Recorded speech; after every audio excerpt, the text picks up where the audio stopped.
Hi, good afternoon. I am Sarah Casada, and this is the Sarah Casada Live Show, where I am so privileged to be able to talk and chat with authors and thinkers and world changers, and be able to just have a conversation about the things that they are passionate about and knowledgeable in, and just to learn a few new things. If you're new here, I am a writer and the author of the book Love Undocumented, which is about immigration and faith. And I also blog and write regularly at sarahcasada.com. And I'm so excited today to welcome Dorcas all the way from Kenya. That's great. The magic of technology. We had to adjust I normally do these a little bit later in the afternoon, but it is nighttime for you, yes? Right. Yes, it's 8 o'clock in the evening now.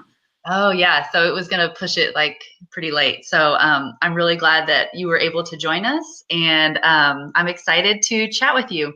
Let me just introduce Dorcas's book really quickly. It is called Start, Love, Repeat: How to Stay in Love with Your Entrepreneur in a Crazy Startup World. And I'm going to have you introduce yourself in just a second, Dorcas, but I will say on the front end, because I don't typically write or talk about being an entrepreneur or a boss lady or any of that kind of genre. So if you're watching this and you're thinking, what is she talking about? Is this for me? I'm really excited to share this book with you because I think it applies beyond even just your traditional entrepreneur family. Because I think so many of us who have a dream, who have a vision, who are trying to make a difference in the world, we're also trying to balance family with that, many of us. And there's just so many applicable things that connect to us across the spectrum, as well as the fact that Dorcas is in a cross-cultural marriage and is living internationally and raising her kids that way. So there's a lot of overlap that I'm excited to talk about today. So Dorcas, if you don't mind just introducing yourself and sharing a little bit about the background of this book and your family's entrepreneurship story. Yeah, thank you so much for having me, Sarah. I'm so glad we can make this work. So I am a writer. I'm a columnist for Inc.com. I also write for other publications like Christianity Today. And I have been married to my husband, Ned Tozun, for 13 and a half years now. And we have two young boys. Our older one is 6 and our younger one is 1. And I would say that the majority of our marriage has been defined by Ned's business. So he went to business school a couple months after we got married and then launched a business at that time called D-Light, which he is still doing today. So they provide solar powered products for families that don't have access to electricity in developing countries. And so we have actually moved overseas 3 times because of D-Light. So we were in China for 3.5 years before the kids were born. And then this is actually our second time living in Kenya. And so this book came out of, basically I wrote this book for myself. Ned and I had been married for about 9 years, and I felt like I should have had this figured out by now, but we were still having a lot of trouble balancing his business with my career goals. With, at that point, we, had a young child, and I did not know how we were supposed to hold all of these things together without one of them suffering terribly.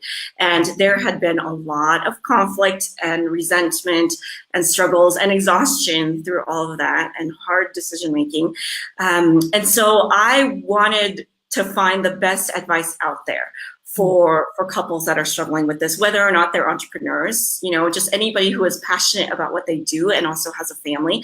I think it's the same issues of how do you do everything at once, because they can be all-consuming endeavors. And I couldn't find a resource that answered all of my questions, so I decided to write it myself. And I spent 3.5 years working on the book, interviewed more than 70 entrepreneurial couples, as well as dozens of experts like venture capitalists and marriage and family therapists and executive coaches, and got all of the best advice that they could give me on what works and what doesn't for couples that are struggling to balance work and family. Wow. I love that. I love that you took your own experience and then broadened it by interviewing other couples. And I've enjoyed that even in reading the book, seeing some familiar names, but then also just other people's experiences along the way. And I told Dorcas I'm struggling even like reading the book, because every time I get to something, I'm like, oh yeah, because so my husband is, I would say, so I started a business, but I always say I'm an accidental entrepreneur. Like I just started working and then accidentally started working for myself. So, but my husband has a lot of those characteristics you talk about, of kind of the always wanting to start something, learning new things, doing all that stuff. And so he's actually starting a business in Guatemala and is currently in Brazil getting trained for that. And so this was like perfect timing to do this interview, because I'm solo parenting and reading through the book going, oh, we should probably be talking about these things as well. And so as you talk to all those different couples, I'm curious, what were some of the struggles that you noticed thematically kind of emerge for couples that are trying to balance, you know, vision and purpose and parenting and marriage and all those things? Were there themes that emerged? Yeah, absolutely. I think one of the top ones is this question around time. So no relationship can survive without some good investment of quality time. And yet a new business also needs huge amounts of time if you're starting something from the ground. And so how does somebody divide themselves such that they give their business the best shot possible, but they also don't forget about the relationships that are most important to them. So that's a huge thing. And the conflicts over time oftentimes do lead to resentment. So that's a huge symptom that many entrepreneurial couples deal with. And I would say even there's this question, this really deep question that probably takes a while to get to, is this question of identity, of, you know, what kind of a relationship do we want to have?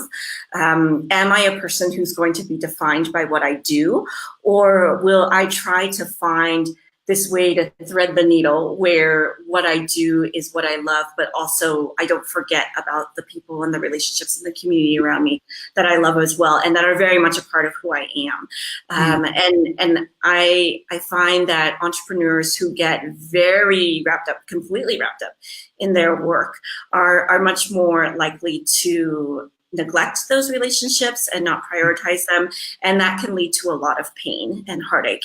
And I think the same goes for the spouses or other family members who feel like they're being neglected by their entrepreneurs. There can be this sense of, I think, overly relying on that person to meet more needs than really they're able to. I think there is so much grace that needs to be given, because nobody can do this perfectly. Nobody can be the best entrepreneur and the best spouse at the same time. And so you need to be okay with giving it your best shot, but doing everything slightly imperfectly. And recognizing that you're going to be doing that, your spouse is going to be doing that, and to just give them grace and to recognize, okay, you know, we're in this hard season. Let's commit to having a lot of communication, checking in with each other regularly, but it's not going to be easy, and so it is extremely healthy for the spouse or partner of the entrepreneur to also be very clear about who they are outside of the relationship, that they have other friendships to rely on, that they have other activities and their own sense of passion that they are pursuing. Those are some really wise words about you can't do it all perfectly. You can't be you can really never be the perfect spouse or partner, but you definitely can't at the same time of starting something and kind of doing something so major. So I think that's really hard fought wisdom, and kind of a good reminder to all of us of kind of having that grace for each other, and supporting each other in the things that they feel passionate about and feel called to, while also knowing this is going to impact me in some way or another, and how do I balance that and love them in the middle of that. I wanted to talk a little bit about the concept of lead parent, which you talk about, because I think this is something that when I was reading the description of lead parenting in this concept, I'm like, I don't think I've ever heard this named. But to me, I found that really helpful. So if you want to talk a little bit about that concept and how it plays out. Yeah. So it's this idea that as much as many of us buy into egalitarian parenting, where you feel like, you know, both spouses can put in 50-50 into taking care of our kids, the reality is that unless, you know, some you have perfectly complementary schedules and perfectly complementary skills. It just doesn't happen. The vast majority of parents, despite your best intentions, there is going to be one of those parents that the bulk of things like being listed as the first person on the emergency contact form, of being the person who, if your child is sick at school, you're the one who's going to have to leave work or leave home to go pick them up, and it's not going to be your spouse, or you're the person who kind of is keeping mental track, right? So there's so much of that mental work that goes into keeping track of our children, of just, what did they eat for breakfast? Yeah. Right? Like, have they gotten enough vegetables today? Where I have a baby, so still in a phase of, how many times does he poop today, and how many wet diapers has he had, and how many hours did he nap, and, making doctor's appointments, and, helping them arrange play dates and RSVPing to birthday parties, all those logistics and the thinking and the organizing around taking care of our kids. The reality is that will primarily fall on one person. And so that person is called the lead parent, because you're essentially, the buck stops with you. If anything comes up, if there's an emergency, you're the one who's going to be there, more likely than your partner. And it's kind of a hard reality to swallow, because I definitely bought into the idea of wanting to co-parent totally equally, and then just realized that it's not an ideal that works very well in reality. And so how do you accept that and support one another in that, and find a way to make it not super burdensome for the parent that falls upon?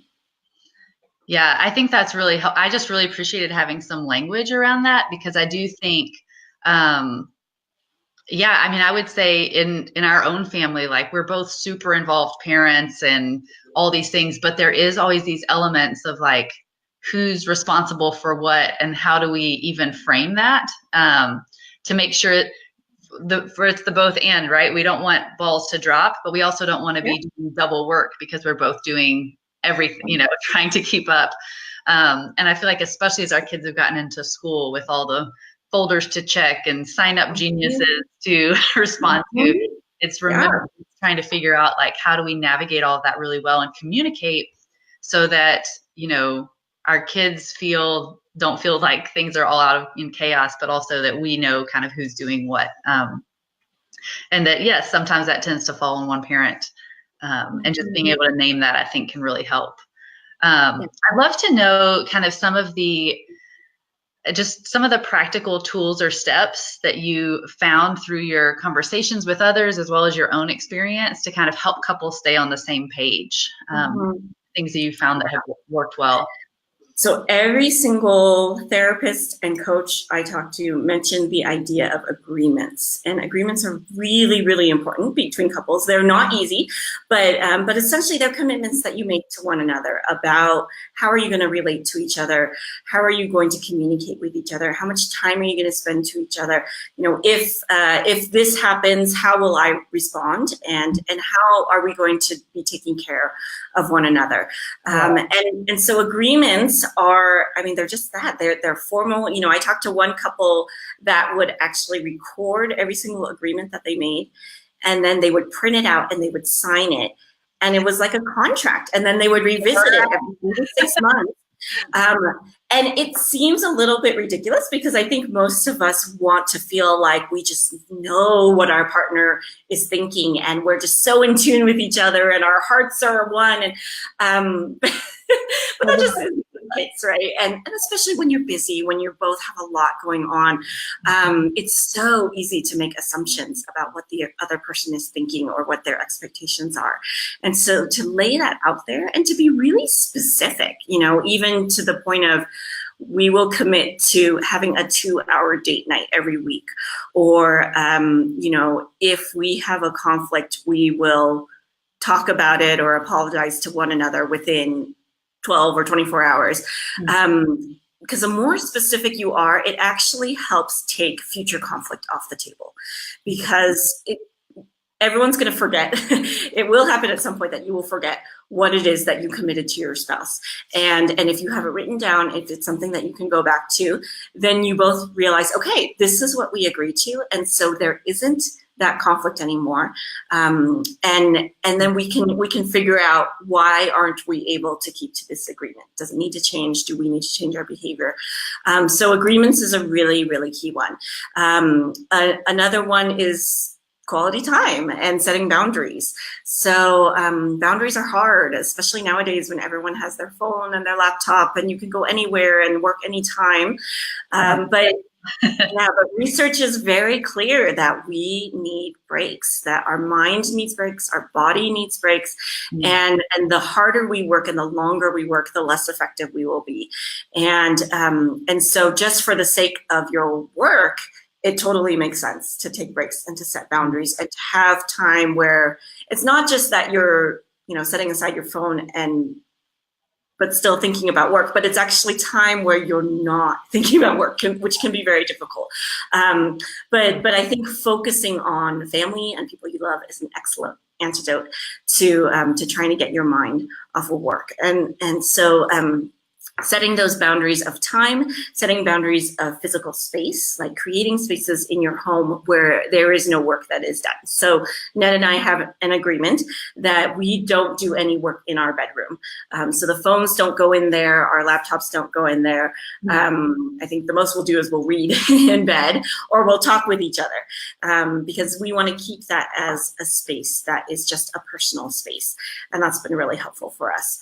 And then committing time with each other. So John Gottman, who is this very famous marriage researcher, says that every couple needs a magic 6 hours a week together in order to have a really strong relationship. And actually 6 hours isn't that much. It's less than an hour a day. And a lot. I guess that tells you how I'm running at the moment. And he breaks it down, though, into these very manageable chunks. It's like a 10-minute check-in here, a 5-minute, just how are you doing there? And then, 1 or 2 longer conversations, maybe over a date night or a family meeting that you have over the course of the week. And so but those connection points are really important. Wow. Or, while Billy is traveling, you guys can do FaceTime or you can do video chat, and that still counts. That totally counts. Spending that time together and just checking in with one another and making sure that, we're still on the same page, that I still remember you, I still see you, I still want to know how you're doing, right? Yeah. And it can sound a little bit silly, but we all need those reminders, especially from the most important people in our lives, that no matter how busy they still are thinking of us and they still are willing to set aside time to focus just on us. What's interesting as you say that is thinking about, as we've had different seasons of busyness in our businesses, but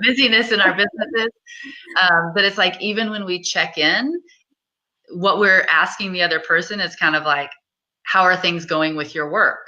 Yeah. Right? We know that's what's on each other's mind and heart, but then sometimes I don't know that gives us kind of that break that you're talking about, because really we're still talking and brainstorming and really, getting ideas from each other on work stuff. And so how do we actually kind of... Yeah, those are kind of more like advisory meetings than they are. I don't know that my advice is that good, but it's, it's kind of that, like, we're just checking in because we know that's what you're thinking about, right? And so is your work, and for some people that's their ministry or their, whatever project that they're working on. But one of my takeaways from what you're saying right now is being intentional about that actual space beyond just, I'm not physically at the computer in this moment, but I'm moving on and thinking about other things. So. Right. Well, one thing we've learned is that it's definitely possible to have kind of a wasted date night. Like, even if you are able to set the time aside in your calendar, you both commit to it, you go out to a nice place, you sit down across from each other, you can still spend that whole time just talking about work, or you can spend that whole time just talking about your kids or working out the logistics of your family. And that is not the point of a date night. That's for a family meeting. That's for, when you guys are passing one another and need to figure stuff out. But a date night is really about connecting with your partner on that deep, spiritual soul level. And so sometimes, I tend to be a little bit more in tune with my emotions than Ned is. I may be a little bit too in tune with my emotions. But sometimes when we have our date nights, we actually, I will bring prompting questions that can just open up interesting conversations, things like how are you doing on a soul level? Or there's this great resource that you can find online. It was published in the New York Times, which is the 36 questions that lead to love. And they're supposed to be questions that if two people are dating, they can ask this of one another, and you can find out a lot faster whether or not you're compatible. And it just builds intimacy because they are really tough questions. There are things like, what is your greatest fear? What was the most painful experience of your childhood? And those are things that we won't necessarily go to naturally, even with a spouse that we've been with for years and years. And Ned and I did these 36 questions, it was maybe a year or two ago. So we had already been married for more than 10 years. We'd been together for more than 15 years. And we were still learning new things about each other through that process. And it was really meaningful and really powerful to just talk through, so what is your greatest hope and dream? What do you want to be doing when you're 80 years old? I mean, they're just great ways to connect with the deep part of who your partner is. And having that level of emotional intelligence, John Gottman calls it emotional intelligence about your partner, and having this kind of roadmap and understanding of who they are. Those are the kinds of things that will really bond you guys together and keep you together even when things get super stressful and difficult. Oh man, that's so good, Dorcas. You're just making me think. When was the last time we talked about anything that wasn't like kids' schedules or work? And so, kind of reorienting that thought process. That's really good, I think, for all of us. I mean, we just celebrated 11 years of marriage as well. And you kind of get focused on all the things happening around you and how you're going to face those as a family. And that's a really good reminder. I'm grateful for that. Thank you. Yeah, well, and people who are very passionate about what they're doing, who are taking risks, who are doing new things, those are people who are going to be changing and growing a lot, no matter how old you are. And so I think it's a safe assumption that your spouse today is not who he was 2 years ago and is not who he'll be in another 2 years. And so I think sometimes we can fall into the rut of assuming that we already know everything there is to know about them, but they're constantly changing, just like we are. And so it's worth it to invest that time in really trying to continue to get to know one another on a really deep level, no matter how long you've been together. Yeah, very, very true. The last thing I wanted to talk to you about before we wrap up our time is just a little bit about your kind of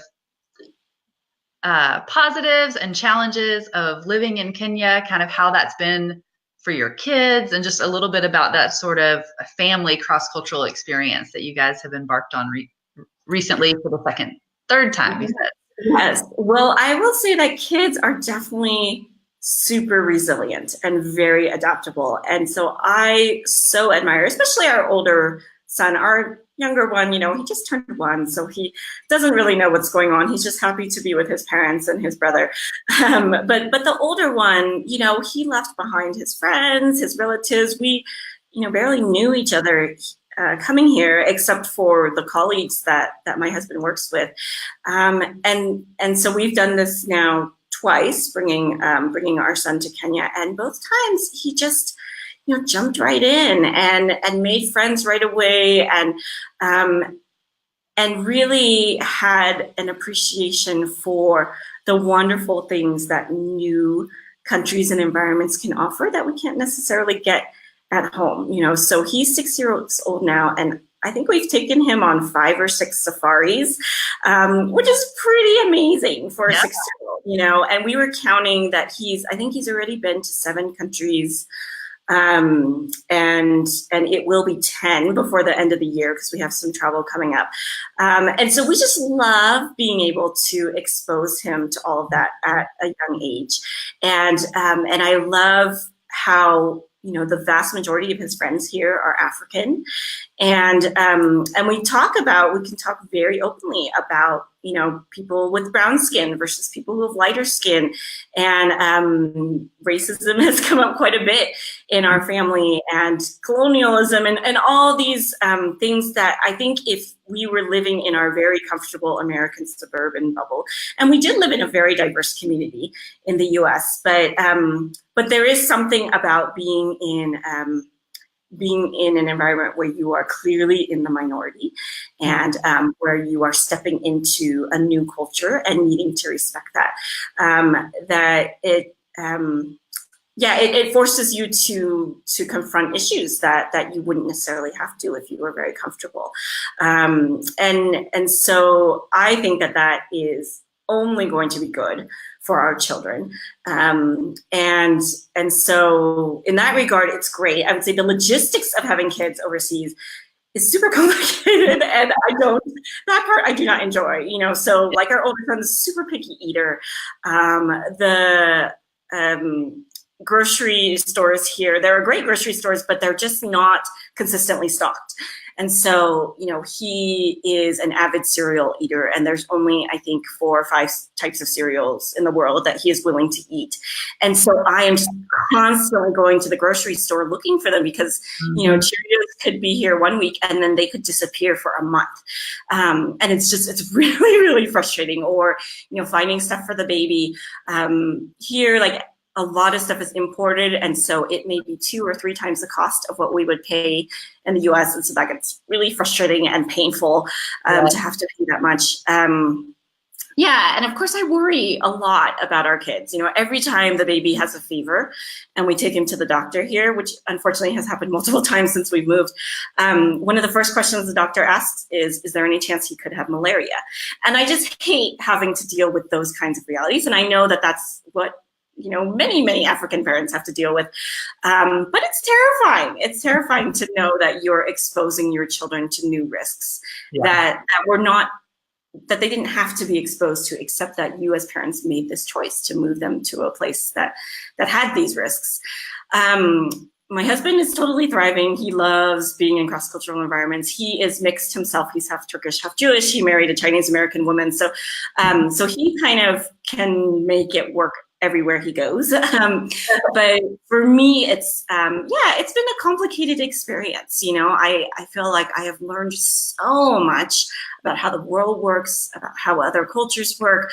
I feel like I have a much clearer eye on even my own culture. You know, like looking at the US from another country, you just see it really differently. You know, I love the US more since living abroad. And then there are things that I am way more frustrated about in the US than you know I was beforehand. So and there have been studies that have been done that show that people who live overseas actually have a much higher sense of self-awareness than your kind of average person. And I think it's just because being in a new culture or cross-cultural environment, it really challenges everything about you, you know, and it brings out both the best and the worst. You have to confront your own prejudices, your own privilege. You're also, I think, very much humbled because I have been in this position many years now of feeling like I'm always going to screw up, you know, and it's just so easy to mess up because you do not understand how things work here, the cultural mores and norms.